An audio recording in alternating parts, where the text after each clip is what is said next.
Hi all, welcome to the economic mind.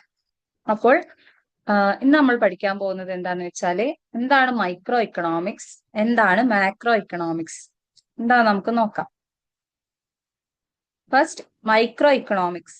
Micro economics is a branch of economics that focuses on the behavior of individual economic agents such as households, firms, and industries and their decisions about the allocation of resources and the pricing of goods and services.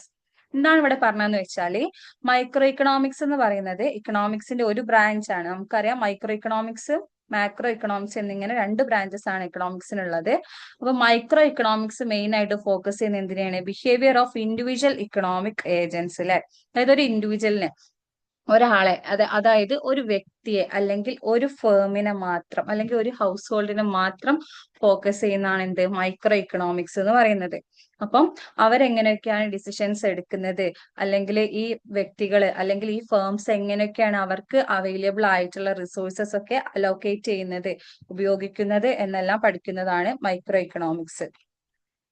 അടുത്തതാണ് macro economics. Macro economics is also a branch of economics that studies the behavior and performance of an economy as a whole. Macro economics എന്ന് പറയുമ്പോൾ ഒരു economy, ഒരു സമ്പദ് വ്യവസ്ഥയെ മൊത്തത്തിലാണ് പഠിക്കുന്നത്. ഒരു സമ്പദ് വ്യവസ്ഥയിൽ മൊത്തത്തിൽ നടക്കുന്ന കാര്യങ്ങൾ, അതിനെക്കുറിച്ചാണ് മാക്രോ ഇക്കണോമിക്സ് പഠിക്കുന്നത്. എക്സാമ്പിൾ ആയിട്ട് to focusing on aggregate changes like G D P അല്ലെ, ജി.ഡി.പിയിൽ ഉണ്ടാവുന്ന വർധനവ് അല്ലെങ്കിൽ ജി.ഡി.പിയിൽ ഉണ്ടാവുന്ന കുറവ്, അതിനെക്കുറിച്ചൊക്കെ പഠിക്കുന്നത് മാക്രോ ഇക്കണോമിക്സ് ആണ്. പിന്നെ അൺഎംപ്ലോയ്മെന്റ്, ഒരു രാജ്യത്ത് അല്ലെങ്കിൽ ഒരു സമ്പദ് വ്യവസ്ഥയിൽ ഒരു രാജ്യത്ത് എത്രത്തോളം തൊഴിലില്ലായ്മ ഉണ്ട്, അല്ലെങ്കിൽ ഒരു രാജ്യത്ത് എത്രത്തോളം പണപ്പെരുപ്പം ഉണ്ട്, ഇൻഫ്ലേഷൻ ഉണ്ട് എന്നതെല്ലാം പഠിക്കുന്നതിന് വേണ്ടിയിട്ടാണ് നമ്മൾ മാക്രോ ഇക്കണോമിക്സ് ഉപയോഗിക്കുന്നത്.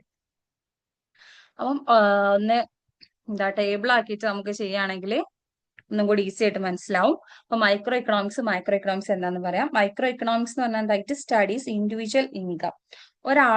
ഒരു വ്യക്തിയുടെ വരുമാനമാണ് മൈക്രോ ഇക്കണോമിക്സ് പഠിക്കുന്നതെങ്കിൽ micro economics of the studies the national income അല്ലെ. അതായത് ഒരു വ്യക്തിയുടെ വരുമാനമാണ് മൈക്രോ ഇക്കണോമിക്സ് പഠിക്കുന്നത്. പക്ഷെ മൈക്രോ ഇക്കണോമിക്സോ നമ്മളെ രാജ്യത്തിന്റെ തന്നെ ഇൻകാണ് പഠിക്കുന്നത്, മൊത്തത്തിലുള്ള ദേശീയ വരുമാനം. പിന്നെ micro economics deals with individual, വ്യക്തിയാണ് ഡീൽ ചെയ്യുന്നത് അല്ലെങ്കിൽ ഒരു ഫേമിനെയാണ് ഡീൽ ചെയ്യുന്നത്. പക്ഷെ macro economics deals with the economy, ഒരു സമ്പദ് വ്യവസ്ഥയെ തന്നെയാണ് ഡീൽ ചെയ്യുന്നത്. And micro economics studies individual prices, ഒരു ഇൻഡിവിജ്വൽ പ്രൈസസ് മാത്രം അല്ലെങ്കിൽ ഏതെങ്കിലും ഒരു പ്രൈസ്, പർട്ടിക്കുലർ പ്രൈസ് മാത്രമാണ് മൈക്രോ ഇക്കണോമിക്സ് കോൺസെൻട്രേറ്റ് ചെയ്യാം. എന്നാൽ macro economics of the studies overall price level, മൊത്തത്തിലുള്ള ഒരു ഇക്കോണമിയിൽ മൊത്തത്തിലുള്ള ഓവറോൾ ആയിട്ടുള്ള പ്രൈസ് ലെവലാണ് മാക്രോ ഇക്കണോമിക്സ് സ്റ്റഡി ചെയ്യുക.